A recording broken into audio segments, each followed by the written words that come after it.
Hi everyone, I'm Todd Fischer, the host of the Cult Following podcast. Cult Following is a podcast that studies the personalities and common traits of cult leaders and their followers. Get the real story behind these infamous and oftentimes tragic cults from a new perspective through exhaustive research and from interviews with people that were there. Available anywhere you listen to podcasts. Life is a quest for logic and reason. It is a quest to find balance between science and faith. Life is a quest for knowledge and understanding. But most importantly, it's a quest for personal discovery. Whatever your quest, knowing yourself is the beginning of all wisdom. Welcome to Quest.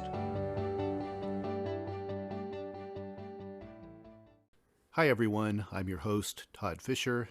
I'm the founder of Metacortex, and I'm on a never-ending quest for knowledge. A quest is a search for something, and this podcast will show you how we know what we know through interviews with people that have incredible stories of dedication and perseverance. To me, curiosity is part of what makes us human, and there's still so much we don't know. I believe there's joy in discovery. It's what drives us. It's our quest. And with that, welcome to Season 4 of the Quest podcast. I hope you enjoy this next interview. Hi, Brit. Welcome back to the Quest podcast. How you doing, Todd? Thanks for having me back. Yeah, on this special Halloween episode. Yes. Let's get into All Hallows Eve. Yeah. I was looking at my calendar and I was like, oh man, I've got an episode that comes out on Halloween. What can I do? It's new for me to have one that comes out then. So I thought, I'll reach out to Brit because we don't talk about ghosts enough on her podcast, No Earthly Explanation. So we can talk about them on mine and Yes. get into it because it's a field that you're really into that we don't give enough lip service to in your own show because we're always talking about Roswell or Bigfoot or something else on No Earthly Explanation, it seems like, and we never really circle back to ghosts, which I know is a big thing for you. So first off, just for the listeners, tell everyone about your interest in ghosts, what you do kind of as your own type of ghost hunter, and then we'll get into some of your adventures. I've been into paranormal investigating on the ghost front since, gosh, I was a little kid. I had my own experience. And then when I was like 15, I formed my own paranormal group. And then I really Did it have a started. name?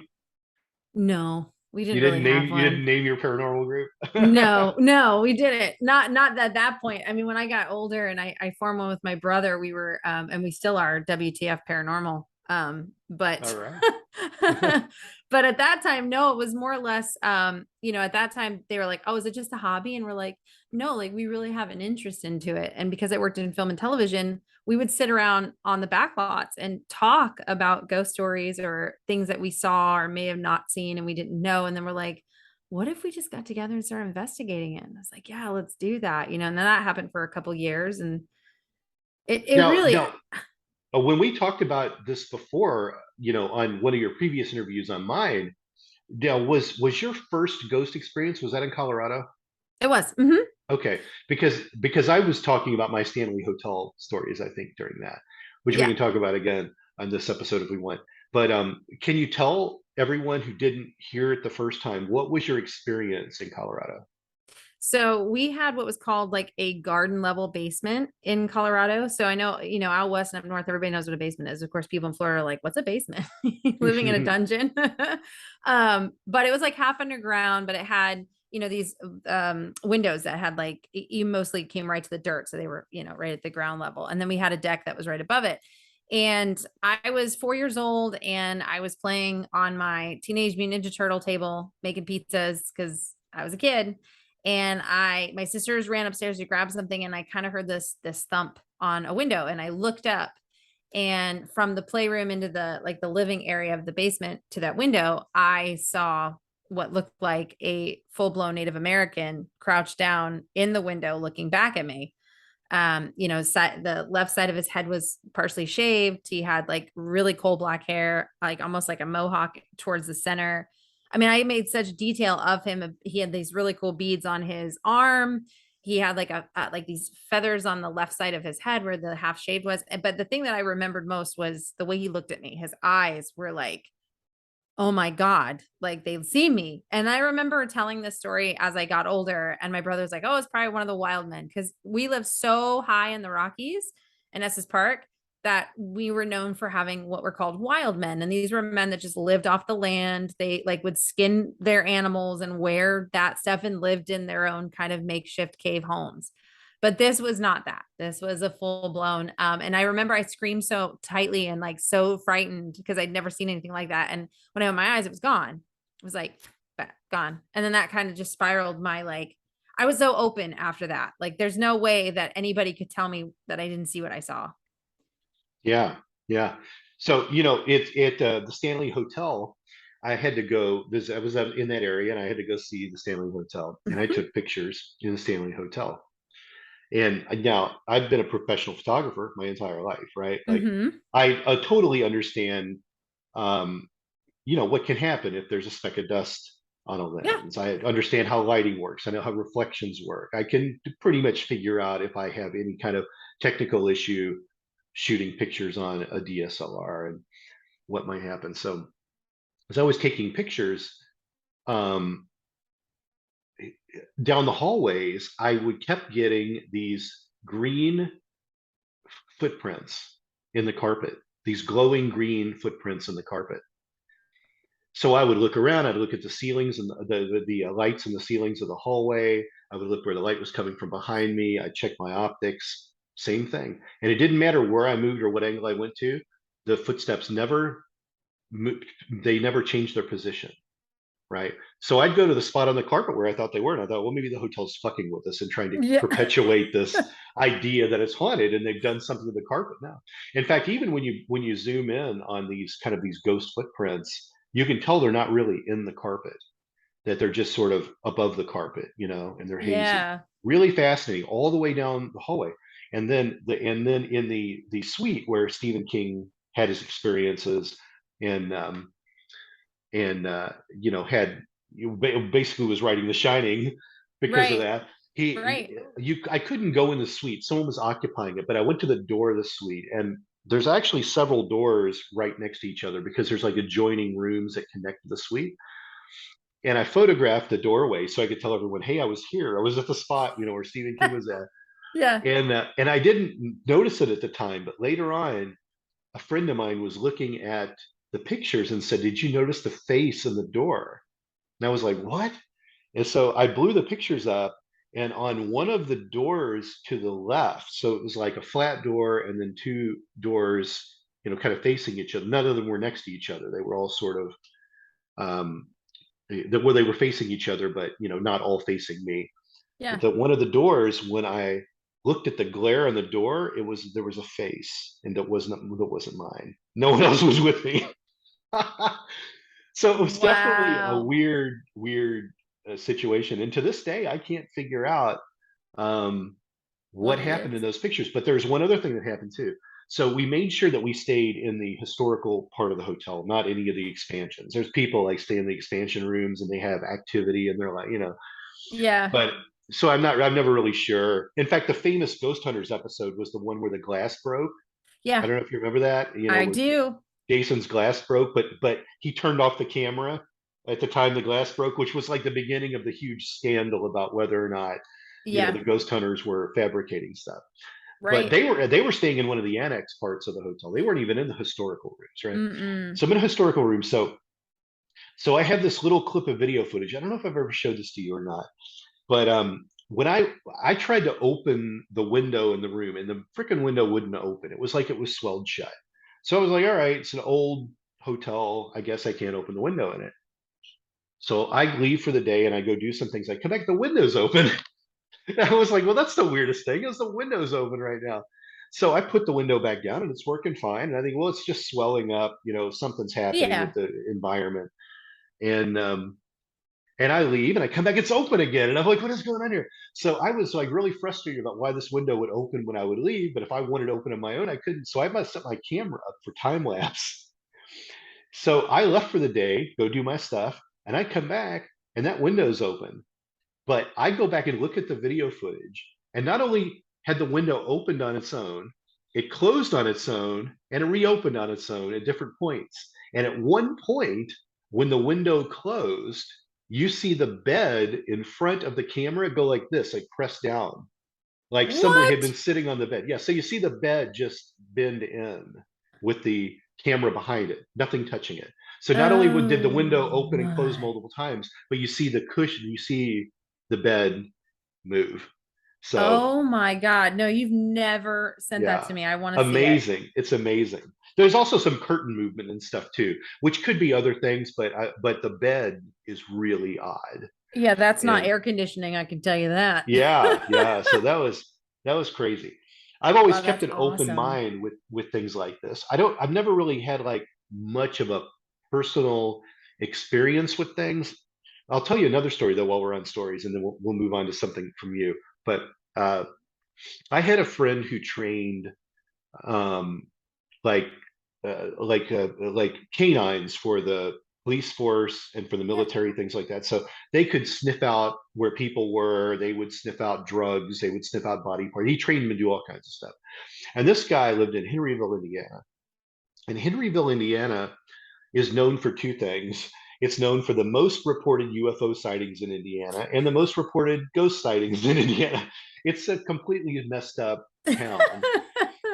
And they had like the state police had cracked down on like all of the satanic cults that were there, and like, oh, I mean, it's just anything weird and macabre that went on was going on in Henryville.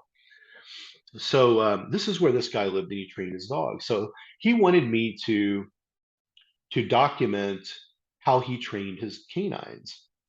Okay. So I went over with my video cameras and he showed me what it was. And he said the way a dog's nose works is it's like you're walking around sprinkling baby powder behind you, right? It's like whatever comes off your body, they can smell. Right. So he demonstrated to me how a dog can take like a handkerchief you had in your pocket, and they can smell it and then they'll go find you. So if you're lost, if you're a little kid and you're lost, they can smell the last known thing that you had, and then it will go right to you, because from the point of where you drop that and where you're lost, there's all this trail of this, baby powder scent that's behind Yeah. you. So that's what they do. So I watched them train these dogs, and it was incredible. And these dogs were so well trained. Not only could they really find anything that you planted, but they would listen to your commands. They would jump in front of a car, at his command. Highly trained dogs. Were really impressive to see this time. Um, but he bought a house in Henryville that was kind of notoriously a haunted home. In Oh, fact, my friend Lonnie bought this home from a guy who was living in his driveway because he was afraid to be in the house anymore. This is how oh, bad this that's house was. I mean, why not? That sounds like So, paradise. so Okay. he buys this house at a steal, and he has the dogs on the property. So he tells me, he goes, "Oh, by the way, it's really funny." He's like, "You want to hear something weird?" He says these highly trained dogs I breed. He said they won't go upstairs in my house. He said is whatever I do, I command them. They won't go up the stairs. They sit at the bottom of the stairs and yelp. And I'm like, are you kidding me? I'm like, I got to see this. So he shows me his house and he tells me about all the stuff that happened in the house before he actually was able to move in. He Oh, said he would come home and all the kitchen cabinets would be open, oh my or the drawers gosh. would be pulled out. And he thought maybe the old owner had the keys and was like messing with him. Right. Yeah. All he heard from neighbors was that there had been a fire. Some people had died in the house. It had been, like remodeled, and this is the house he was living in now. So I Okay. watched these dogs who would do anything for him, any command they would do for him, would sit at the bottom of those stairs and yelp. They would not go upstairs. So when I went upstairs in his house, Oh, he told me there was activity upstairs. And he said the activity would be things like there would be shelves on the wall, and the trinkets on the shelves would move from one shelf to another shelf. He said he would never see them move, but he would go up there and things would be moved around, or the bed would be made and the bed would be unmade. He said he would never see it get unmade, but it would be unmade when he would come back up. So he said it was stuff like that. But when I went up there into the upstairs, this room the dogs would never go to, the air pressure was different and weird. It was like nothing I'd ever really experienced. It wasn't that it was stuffy, and it wasn't like it was just some damp, closed off room. It wasn't that it was upstairs and it was just more humid or hot because of the way the old house was. It was like an air pressure that was really weird that I'd never really experienced. And while I was up there, it felt like someone put an ice cube on the back of my neck. Oh, Very weird experience in that room. And that's the most personal experience I've ever had with anything. I've never really like seen a ghost in front of me. I've never really yeah. seen any activity. I've never really heard anything. But that in that upstairs was the only time I ever really maybe had anything close to like a personal experience. Ugh. So yeah. If animals are sensing something and they're like, we're not going up there, that's like the biggest sign ever of like, stay away. He should have just sold the house, been like, yep, I'm on. That's good enough for me. Yeah, that was the oddest thing. And I'll give you one more footnote about those dogs. Anyone who wants to get away from canines that are after you, be a smoker or wear a lot of cologne. Because if you're a smoker or you wear cologne, it kills their senses temporarily. So Really? any criminals out there listening, if you need to get away from a dog that's chasing you, just start dousing yourself with cologne and you're going to get away scot-free. Oh my God. Take I'm notes giving out now, secrets that everybody. police, Rewind and take the yeah, notes. that's right. I'm giving out secrets the police don't want you to know. Yeah. Oh man. So yeah, Today that's on the only Quest. thing. I was like, really? There's no way to get away from these? Oh yeah, there is. Smokers, they it kills the dogs. So How um funny.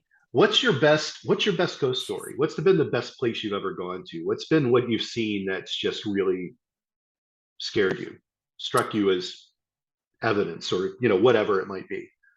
Oh man, that's a good question. Um, I helped out a lot in this was years and years ago. I had friends of mine that ran the paranormal investigation, the nighttime one, like after midnight, um, with equipment at the hospital up there, which isn't the original hospital, but it's now the hospital that people go to. Um, and I did have some really odd accounts up there. And then I remember one in particular. This one's kind of a comedic one because, you see things when you investigate and you kind of get used to seeing things, but you are more prepared when you see them, like when you're in the motion of like, okay, I have my equipment, I'm ready. And you kind of like go, okay, I know something's going to happen. So you start visually and mentally getting prepared for it. But we had settled for the night. The group that had purchased to be a part of the program were there, and I was there teaching how to use dowsing rods on a paranormal investigation that night. And then we wrapped up, and I think it was like 2:30 in the morning or something like that. And we were talking in the front lobby portion of the hospital. And if anyone's been to St. Augustine, they know what I'm talking about. You kind of like walk in, there's a small area with a little wooden gate that you open up, and the cashier's right dead in front of you. And then there's like two chairs there, and it's like the grieving room where you'd go and say your goodbyes. And then there's like the office that was the doctor's office. And then you head into the rest of the doctors or the rest of the facility. But anyway, so we were sitting there talking. I was kind of standing towards the front door, and I got out of my roller chair and I was kind of just holding onto it, rolling it back and forth. And I was talking to my friends, and we were closing up, and she said something to me, and I don't remember exactly what she said, but I just nonchalantly looked up towards the doctor's office, and I see this tall figure with a top hat on as if he was getting ready to leave, like 1800s period clothing, Wow. with a long coat, very long black coat with like, I saw the whole silhouette of this being in the doorway. And because my senses were turned off and we were laughing and I just wasn't there. Oh my God, it scared me half to death. And I literally chucked the chair towards the doorway, like it was going to protect me from this entity. And everybody started laughing because I literally took that chair in pure fright and just like chucked it. And I never in my life have ever reacted like that before, but because my senses were turned off, I wasn't prepared for it. And it caught me off guard, but it was a menacing, kind of, figure in the doorway. But I mean, honestly, I've done this for so long that there's like so many times I've either been caught off guard seeing something, or I've come to learn over a good portion of my life that I have gifts that I never really utilized. And I don't talk about it much because I'm always like, people are gonna think she's crazy, but it's like, I do feel a lot when I walk into a building, and in my head I see like movies playing out. And I think it's most of it now, what I've figured out is that it's kind of like I'm seeing what happened in that building at that time. So like looking at the past, but it plays out in my head so I can kind of depict what was going on when things were happening. But it used to startle me because I would get these flashes when I'd be in buildings, and it would scare me because I didn't know if it was being put in there from a spirit or an entity, or if it was actually an ability of my own. So it's just weird because that catches you off guard too. And I've seen some pretty messed up stuff. I actually have heard a similar story to that. It's been probably 10 years ago at this point. I had a management group that I was running, and we were wanting to. We had so A&E had a show called Psychic Kids. I don't know if you remember that Yes, show or not. I loved that show. And Yes. Bryson Canoose was one of the psychic kids, and his mom was trying to get him management. So we were considering it, maybe doing something with Bryson, because Bryson at that point was nearly 18 years old. Mm-hmm. And he was wanting to like maybe do other stuff outside of Psychic Kid. Yeah. But that was certainly part of his brand. So I wasn't sure on it, because a lot of people have, momagers, and you never really know what's happening. And his mom was kind of an amateur paranormal enthusiast. So, you got to test the waters and see what happens, right? So I said, well, Yeah. I'll meet you, and I'll meet Bryson. And we all met in Columbus, Ohio. And his mom was really nice, and Bryson was a great kid. But I wanted to get to know him. So we were walking around in downtown Columbus, and one of the areas of downtown Columbus, there was an old prison. The prison had been torn down. They built apartments on the site. The only part of the prison that was left was the entranceway, was this beautiful ornate entranceway of the prison. So they left kind of these columns where you would enter the prison, and there was nothing behind it but a parking lot. So all the residents of the apartment complex would park in this area behind where the entrance was, and then all the new apartments were built over the grounds of the prison. So I said, Bryson, explain to me kind of your process. How are you communicating with people? And he said, well, he's like, at the time we're walking down the sidewalk toward this old prison. And says, well, it's kind of like us walking down the sidewalk right now. People walk past you as you go by, and some of them make eye contact with you, and some of them might say hi. He said, it's kind of the same in my world. He said, a spirit will go past me. And he said, sometimes they don't even see me. And then some of them do, and some will come up to me, but they don't know how to communicate with me. And some will come up to me, and they'll have a message that they can get to me. Mm-hmm. He said, that's really the way it works. And he told me a story about when he was a kid, that the weird thing about Bryson, and I'm not even sure if A&E addressed this or not, but they wanted to kick him out of school. They wanted to make him a ward of the state. They wanted to put him in institutions because he couldn't keep his attention in elementary school and middle school because he kept getting bombarded by spirits wanting to like communicate with him. So he was having these conversations and being agitated, and the school was like, something's got to be done here. And they threatened his mom, Judy, with taking him away. And they wanted to basically institutionalize him. And then Chip Coffey came forward. You remember Chip? I do, yeah. And Chip came forward and actually started giving Judy advice about, this may be what your son has. And then they started to develop his abilities. So that was all kind of pre A&E Psychic Kids when he was little Bryson. So when Bryson goes into the parking lot where this prison was, he would walk around the parking lot and like look at things and like acknowledge things or nod to people, or maybe have like a few words he'll say. It was always kind of private. And of course, I didn't know if this was real, if this was a show. All I'm going by is what he was telling me. And he would tell me how he would either be told what the area looked like, or he would maybe get a mental picture of it. It was like he didn't really know where it was coming from, but he told me where the different areas of the prison were. He told me that the area where the parking lot was graves where when they would kill people or people would die in the prison, they buried them in paupers' graves. Oh wow. And when we authenticated it, because that was the purpose of the trip, we wanted to authenticate stuff. he was right. But the rub was him and his mom knew we were coming to Columbus, right? So we couldn't really take it as kind of canon for what we were doing because they could have researched it.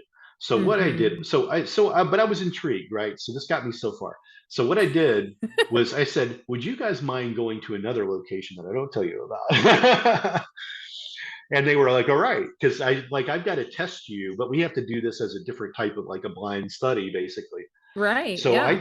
I took them into Kentucky to the site of the Beverly Hills Supper Club fire, which at the time was the worst nightclub fire in the history of the country.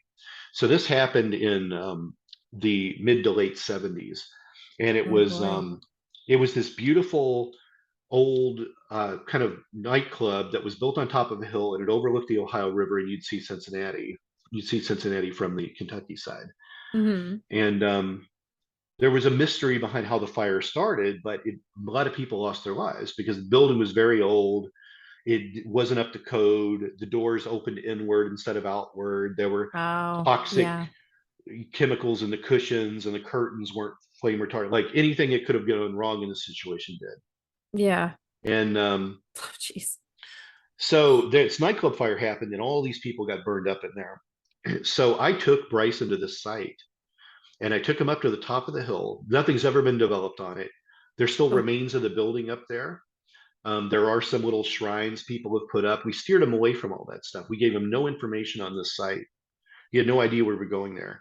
And he walked around that place. And we're talking an area where there's sapling trees grown up. It's really non-navigatable. There's some, areas where you see like the remains of the bathrooms and like some spiral staircases that are rusted hulks, you know, some things like that. And so we walked around there. He told me everything, the whole layout of the building, the whole thing, wow. as he was communicating with people on site. And we're videotaping this. This was all being videotaped. Unlike the prison, we're videotaping this whole situation. He's mic'd. We hear everything he's saying. Even when he walked off and he's having conversations, we could hear it. Our audio crew could hear what he was saying. He's talking to Wow. people who were trying to escape out bathroom windows, people that were on the ground with dead bodies on top of them, all telling him the story about what went on in this place. And he had to take a lot of breaks and step out of the site where the fire happened and go into the kind of the old parking lot area just to recompose because he was being hit with so much so fast. It was really wearing him down. Yeah. But what he was able to tell us about how the layout of the building was and the people that he was talking to was incredible. I was immediately a believer at that point because there was no way he knew where we were going. His mom didn't either. And what's really weird about that whole situation is that he talked about an area. He went right to the part on the grounds where where all the electrical was, where they believe that where the fire started. And he said that he had a vision of the owners of the building having an argument, and one of the owners coming in earlier that day, fiddling with something in the wall where the fire started. And there was a theory in town in Covington, Kentucky, that because there had been a dispute between the owners, that maybe one of them had intentionally set the fire. And there's no way Bryson could have ever known that, ever in a million years. Like it was incredible the amount of data he was able to pull. And it made me a believer. Side note to this story, my mom went to the Beverly Hills Supper Club the day before it burned down. She did. So she has a program book from the Beverly Hills Supper Club that's literally like one of the last program books ever. John Davidson, the performer John Davidson, Yeah. was performing there. Him and his band were there performing. There were like three different clubs, like a cabaret room where there was a singer, and a room where there'd be like a stand-up comedian, and another room for a band or something. And Yeah. people would come up and buy tickets for those. And John Davidson lost a lot of his band members in that fire. And John Davidson barely made it out himself. He escaped out a window in his dressing room. But when the fire went up, Oh my God. curtains went up. People were passing out from all the toxic fumes from the chairs. And if you go back and you look, and if anyone wants to do a Google search, you can see all of the press photos, a lot of the photos that were taken after it. And the bodies were piled up, 10 high at the doors because no one could get out the doors because they wouldn't push outward. So they were Oh all my God. everyone was just stuck in there, dying That's tragically. that's horrible. Yeah, that's a So very tragic. A horrible way to my die. my mom woke up the day at, like, basically she had gone on like a, Wednesday night, or like whenever, Wednesday night, and Thursday night I think was like the next performance, Uh-huh. and that's when it happened. Like that Thursday night was open, so on Friday morning the newspaper comes, and my mom just immediately starts crying because she's like, oh my God, like if she'd have bought tickets one day later she might have been dead. Oh If she would my have God. just bought She the would have next just, night's performance, it would have been over. oh my gosh. That's really like crazy to think that just one day like that. You know what I mean? Hmm. Like when you think of it that way, but geez Louise. Yeah, just thinking about buying the next night's performance could have been the end, The end of it. Yeah. Yeah. So yeah, Geez. so like you talk about these abilities, and it really Hmm. reminds me of what Bryson, how he would explain it to me. Yeah. But I don't know, if he was really getting the data about this was the room they were in, or this where it was at, or how the mental picture came together. That's a mystery to me. It's really interesting though how those scenes can be assembled from Right. someone who does have some psychic abilities. Well, the cool thing that I like is it always, so like when I meet a psychic or I've never been read. I don't let psychics read me. I don't know why. I just never have. But whenever I have to meet a psychic, or like, as you know, sometimes I help create series or shows and I have to meet a psychic, I'm always very skeptical, like at first. So I will always be like, they need to have like a cold test in some way towards somebody, because a cold read where they couldn't have time to look this person up, they have no access to any kind of personal information, and like, you better give me the goods. So, I like the fact that you were like, they could have found this out online. Because that's a lot of stuff that I always go, online services are so accessible now with historical facts that, I mean, if you are given enough time to know the location, you could know everything, and everybody like, oh my God, there's no way that that person, but it's like, yeah, Mhm. they could have. Tell me something I don't know, you know? Yeah, So I love that you actually took him to a different location, and then he was able to call. That's when it gets me, because it's like, no, we're doing it cold turkey. You're not going to know where we're going, and I love too, in yeah, some cases, I've had others that have blindfolded the mediums when they get into a car, and they didn't talk about a location. There was no build up. It was kind of like, listen, we're going to do a cold read with you, and you just need to be ready. right, And they're like, okay, and a lot of that is meditation preparation and clearing of the mind to be able to open themselves up to accept whatever comes their way. And I have like one really good friend that's a psychic medium, and I trust her. She gets me every once in a while. She'll be talking to me, and she will just throw out something that I'm like, okay, there's no freaking way you could know that. Like, there's no way. Who's talking to you right now? Like, it's that good. Like, because there's just certain things I just don't say, even though she's my friend. Just because I'm just right. like, if I tell you too much, you could throw something at me just to get me. But she's legit. She is legit. So it's just funny. Right. Yeah. And it's weird because at the Beverly Hills Supper Club, they did finally put a historical marker on the road when you go there. So we had his mom at the bottom of the hill, but we didn't show Bryson the historical marker. His mom did get to see it when she was down there. But Bryson had no communications. He couldn't talk to her. He had no phone. It was just all him going around that site, and it was really pretty incredible. Yeah. And what we wanted to do was our idea was, and we never wound up handling Bryson. We never wound up doing a show with him. But what we wanted to do was we wanted to take him around to attractions all over the country. Just kind of this Oh 18-year-old yeah. kid getting his independence, going to these locations and documenting it. But Mm-hmm. it never really worked out we could do that. But that was really sort of a test run of doing that. Was really neat. And it's weird because I not a love lot of, that. it's crazy because you don't see the Beverly Hills Supper Club covered on ghost hunting shows. It's No, just one of those things that people have forgotten about. But even to this day, it's still in the top 3 of worst nightclub fires. You should, when you're done with this I'm gonna today, look you it ought to up. jump on. You should jump on Wikipedia and read the story about it because it's such a fascinating site and a story, and it actually still has a little visual appeal because there are still things there. That's really cool. And I'm gonna look it up when we're off. But it reminds me of something like the thing that really frustrates me. So for me personally, if I'm invited to go out like on an investigation, I don't look anything up, because I always feel like I want it to be genuine. Like if I'm on an investigation, I want to see what comes to me, what doesn't come to me, what we pick up on, or even an audio. Like, even if you don't have any abilities and you're doing an EVP recording, if you kind of already know some history or some facts or some names, then automatically what our brain does, because this is where our brain kicks in, and subconsciously we're not recognizing that we're doing this. But if a voice comes through the EVP and it is saying something audible, we immediately place it with something we think it's saying based off of where we are. Like it's an automatic, like we just put in words. Right. So for me, I'm like, I'd really rather not know anything about it, so that I can listen to a genuine EVP recording and pick up and analyze it accurately and hear Right. what it's saying without being like, it said Deborah. Well, that's convenient. A Deborah died in this room. Like I just like Right. it's like that. But then I also hate the fact that there are thousands upon thousands of truly incredible like true blue haunted locations across America. I mean, even thousands if you go out of the country. But what fascinates me is all the TV shows repeatedly do the same locations over and over and over again, to the point to where you could almost be like, well, I know what they're going to find in there. They're going to find that one Salem guy who died and killed everybody in that cell, like, Right. because you've seen them done over and over again. And it's like, why don't we mix it up truly and go to a brand new location that has never been reported on and is truly haunted? Like I worked on a location as an investigator.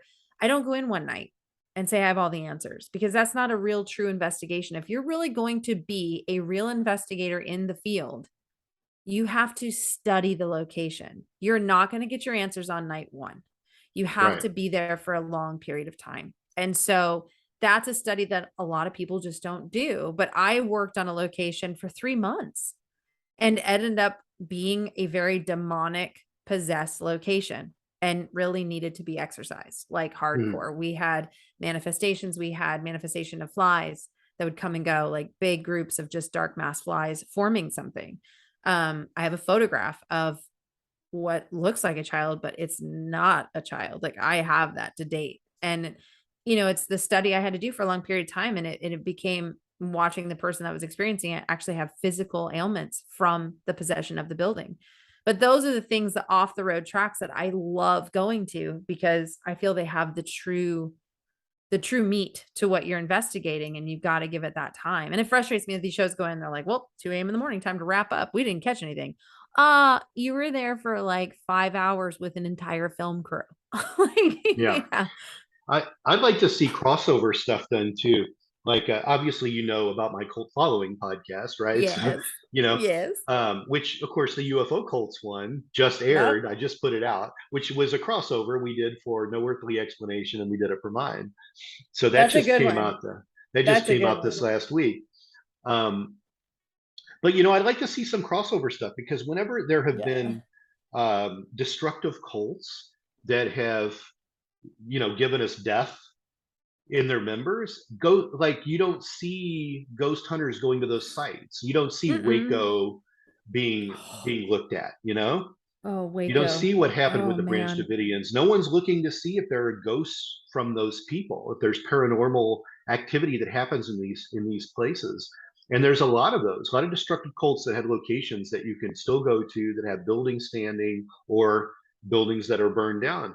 Mm-hmm. Things like Sharon Tate's house with the Manson crimes, that's gone. They tore that down, but no Right. one really knows if there's activity still on the site.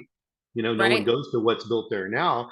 I mean, maybe we shouldn't. It wouldn't really make much sense, because you're in a brand new house or garage or whatever they put there. Um, Yeah. Well, but no I think one's it, bothered to ask if the owners have activity there. yeah, I think it would just depend, like, because I mean, like, if you look at some like the cults, they did it out in the middle, in some cases, like in tents, like in the middle of, nowhere in a sense. And that's just on ground. So that type of traumatic energy, I would think, would resonate still in that area. So even like in Sharon Tate's house, even if the house is no longer present, the ground in which all of this transpired is still withholding all that negative energy, Yeah.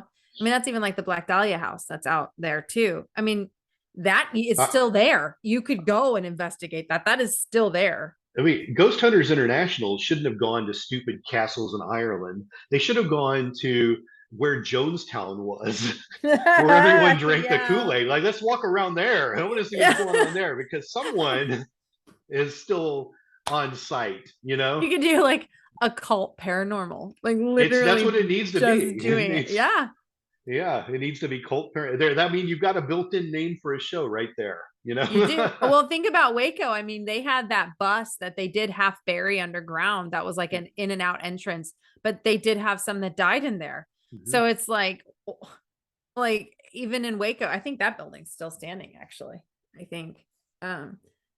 But There's a all of those. memorial at Waco. Only the foundations of the building are there, and the pool is Oh, okay. there. So that's You know, gone. there's like Okay. there's like a few things there, but the buildings were demolished, but you can still go Yeah. and see the profile of where things were. You know, and you know, I know that ghost That's hunters have tried to do the World Trade Center, but they won't. City of New York oh doesn't allow it. They don't. They're like, no, we're not going to let. We're not going to sell this, you know, sell out to letting ghost hunters walk around here. yeah. But it begs the question, you know, and again, and it's not like cults, but it's like you when you have a fire in a building like that, you know, or any type of big situation that might have caused a lot of loss of life, you know, those are interesting locations too. So it's weird. It is Yeah. weird that the world of the paranormal for television is so inbred that it is literally the same locations. If Oh. anyone goes to a Pennsylvania penitentiary again, I'm gonna freaking just go nuts, you know, like I don't care. Waverly Hills Sanitarium again? Come Oh on. my God. I know it's like literally clockwork. It's the same locations. And look, I love out west because I was born in Tucson, Arizona, and Tombstone and all of that. It's wonderful. And the history there, it's an active spot for hauntings. It just is. And it makes sense being the history that it has. But how many ghost teams have gone there and done the same thing and dressed up like cowboys and played poker at the table to see if it energized the room, you know? And it's like, I have my own theories on some aspects of it. So on some aspects of it, I don't necessarily think that these dead guys are still walking around. I think in some of these locations we're kind of stuck in a time bending situation where the past and present are overlapping, and we're both having a paranormal experience. And there's been documented journals from people that have written about from that time in their home, lights turning on, conversations they're hearing, and all this, that, and the other. And when you look at the timestamps and you think about it, you're like, I wonder if a team was in the house on such and such a date, and it would have lapped into the same time that these people were hearing odd voices in their house that they were trying to locate, and they wrote about it in their journal. So it's fascinating to me when you have occurrences like that. Because it's just, you just don't know. But I'm really tired of seeing the same places over and over again. Like Yeah. there is so many. And then it's funny, like somebody will randomly be like, Brittany, do you know this location in like Vermont? And they'll give me like a random name. I'm like, no, because honestly, there's thousands of haunted locations. And I'm not going to sit here and act like I know them all, because you can't keep up with them. Even since Yeah. COVID, more locations have come to light on being haunted because people were forced to be enclosed in their location or in their home. And now Right. they're like, I had no idea my house was so freaking haunted and I'm stuck Right. here. Right.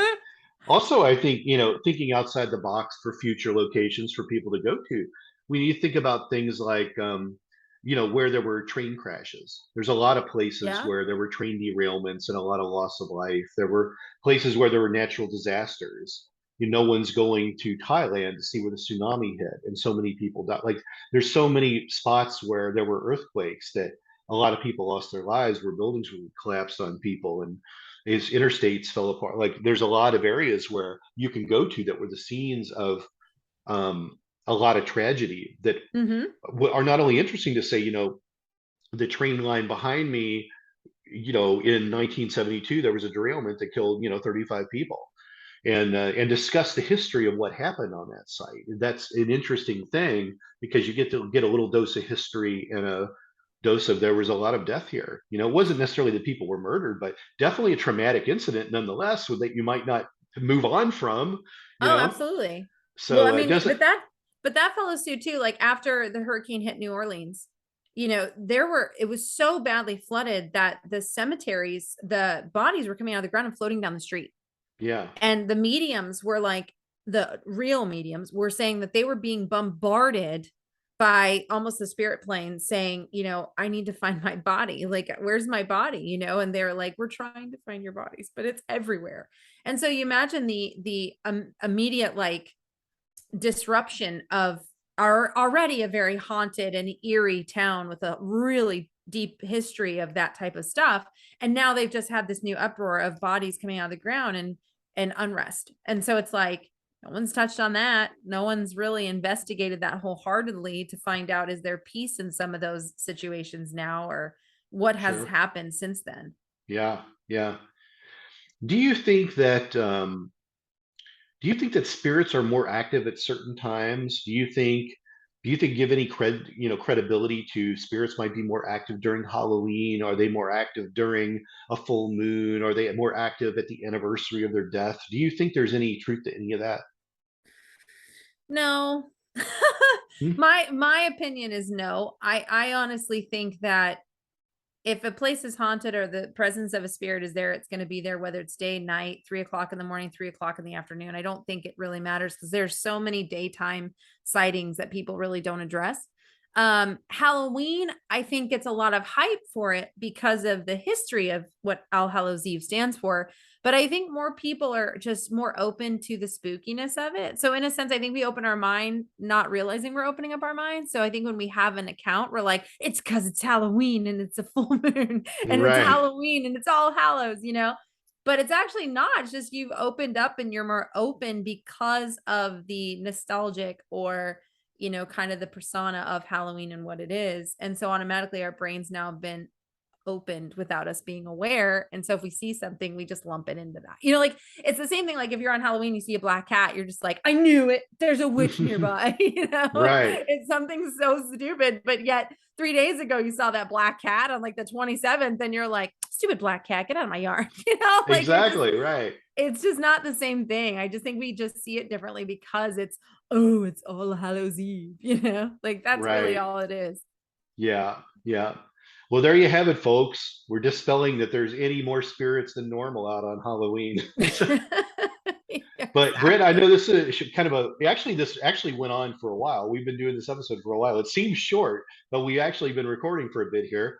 But I wanted to knock out a good Halloween episode for everyone. So I hope the audience enjoyed our stories. I appreciate you Yeah, coming on. absolutely. I have fun. Anytime we can, I kind of look at it like swapping stories around an old campfire, Hmm. with your friends, like wanting to talk about your old ghost stories, or what you think Yeah. that creak in the night is, or, the Yeah. floorboards were creaking. What was it? I don't know. It wasn't Right. grandma. I know, right? All right. Well, with that, everyone have a happy Halloween. And Britt, I'm sure you and I will do this again on your podcast. Yeah, I'm looking forward to it. Talking about some more creepy stuff. You want to go ahead and give everyone your social media handles and all that good stuff for those who might be hearing you for the first time? Yeah, the best way to actually talk to me or interact with me is on my Instagram page at Brit_investigates. And the podcast, like Todd had mentioned earlier, with my counterpart and my partner in crime, Don Schmidt, you can find that on Instagram, Facebook, Spotify, all of that jazz, with no earthly explanation. We talk about a lot of fun stuff. That'll be coming back for season 2, beginning of the year. And I am on Facebook, but I'm really horrible about Facebook. So I'll be honest, you won't reach me there. I am really active on my Instagram page to be in touch with everybody. So reach out to me, I, follow, like, and comment. I'll talk to you. I want everyone to go to her Instagram and share their best ghost story. Oh yeah, please do. Maybe That tag she'll me in pick it. one. Yeah, Yeah, right. if you Tag, yeah.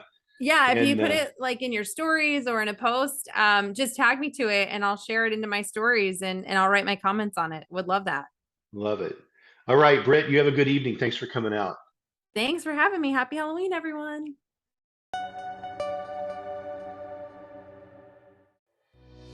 Thank you for listening to this podcast.